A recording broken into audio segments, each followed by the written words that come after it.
म्हणजे आज आपण बोलूयात मूत्र व स्रोतस, ज्याला आपल्या शरीरामध्ये जो वॉटर सोल्युबल असा भाग आहे, जो आपल्या शरीराला अनावश्यक आहे, तो बाहेर टाकून देण्यासाठी जी सिस्टीम महत्त्वाची असते आपल्या शरीरामध्ये, ती म्हणजे मूत्र व स्रोतस, ज्याच्यामध्ये किडनीचा समावेश होतो, ज्याच्यामध्ये मूत्रवाहिन्य नलिका ज्या मूत्राचं वहन करतात त्याचा समावेश होतो आणि ब्लॅडरचा समावेश होतो.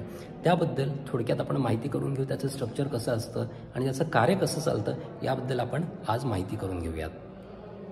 मंडळी, मगाशी मी मूत्र व स्रोतस याबद्दल सांगितलं होतं. तर मूत्र व स्रोतस याला आयुर्वेदात मूत्र व स्रोतस असं म्हणतात आणि आधुनिक शास्त्रामध्ये याला युरिनरी सिस्टीम असं म्हणतात. तर याच्यामध्ये तुम्हाला दिसेल 2 किडनीचा समावेश आहे, आर्टरीज आहेत, नंतर मूत्रवाहिनी नलिका ज्याला युरेटर असं म्हणतो आपण, नंतर गॉल ब्लॅडर आहे. ह्या सगळ्या अवयवांचा त्याला याच्यामध्ये समावेश होतो.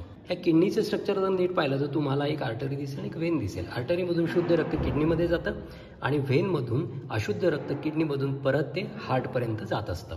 तर ह्याच्यामध्ये होतं काय, जेव्हा हे रक्त किडनीमधून जात असतं तेव्हा ह्याच्यामध्ये ग्लोमेरुलाई असतात, त्याच्यामध्ये रक्ताचं फिल्ट्रेशन होतं. रक्तामधून युरिन बाजूला काढलं जातं आणि ते युरेटरमधून परत ते गॉल ब्लॅडरपर्यंत जात असतं आणि शुद्ध रक्त आपल्या शरीराला मिळत असतं. म्हणजे आपल्याला माहिती आहे अशुद्धी कोणकोणत्या असतात. एकतर गॅसियस अशुद्धी असते जी नाकावाटे आपण बाहेर काढतो, एक असते वॉटर सोल्युबल अशुद्धी जी आपल्या शरीरामध्ये असते ती मूत्रावाटे बाहेर काढली जाते, आणि जी असते सॉलिड अशुद्धी जी मलावाटे बाहेर काढली जाते, पुरुषावाटे बाहेर काढली जाते. आणि ह्या स्ट्रक्चरमध्ये आपल्या शरीरामध्ये असणाऱ्या महत्त्वाच्या अशुद्धी ज्याला युरिया म्हणतो, युरिक ॲसिड म्हणतो, हे सगळं व्यवस्थित गाळून मूत्रावाटे ते बाहेर काढलं जातं.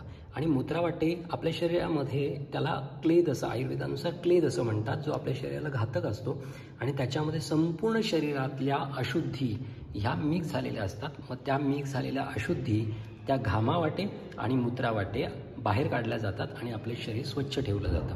आणि आपल्याला माहिती आहे, जर किडनी फेल्युअर झालं, या किडनीचं कार्य जर कमी झालं किंवा बंद झालं तर हे जे युरिया आहे, युरिक ॲसिड आहे, व्यवस्थित बाहेर जात नाही, ते शरीरात साठायला लागतं आणि त्याचे वेगवेगळे नवीन नवीन त्रास आपल्याला होताना दिसतात.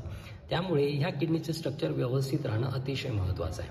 आणि ह्या किडनीचं स्ट्रक्चर व्यवस्थित राहणं महत्त्वाचं असेल तर पहिली गोष्ट म्हणजे आपलं ब्लड प्रेशर कंट्रोलमध्ये पाहिजे. जर जास्त ब्लड प्रेशर असेल तर त्याचा सगळ्यात महत्त्वाचा त्रास होतो तो मेंदूला, हृदयाला आणि किडनीजला. त्याच्यामुळे ब्लड प्रेशरपासून दूर राहणं आणि ब्लड प्रेशर असेल तर ब्लड प्रेशर कमी राखणं हे अतिशय महत्त्वाचं आहे. डायबिटीज पण होऊ न देणं, त्याच्यासाठी योग्य तऱ्हेने व्यायाम करणं, योग्य आहार ठेवणं, विहार ठेवणं, सकाळी उठून व्यायाम करणं, या गोष्टी अतिशय महत्त्वाच्या आहेत. या सगळ्या गोष्टी जर फॉलो केल्या तर डायबिटीस आणि हायपरटेन्शनपासून पण दूर राहिलो तर आपल्या किडनीचं आरोग्य नक्कीच चांगलं राहू शकतं.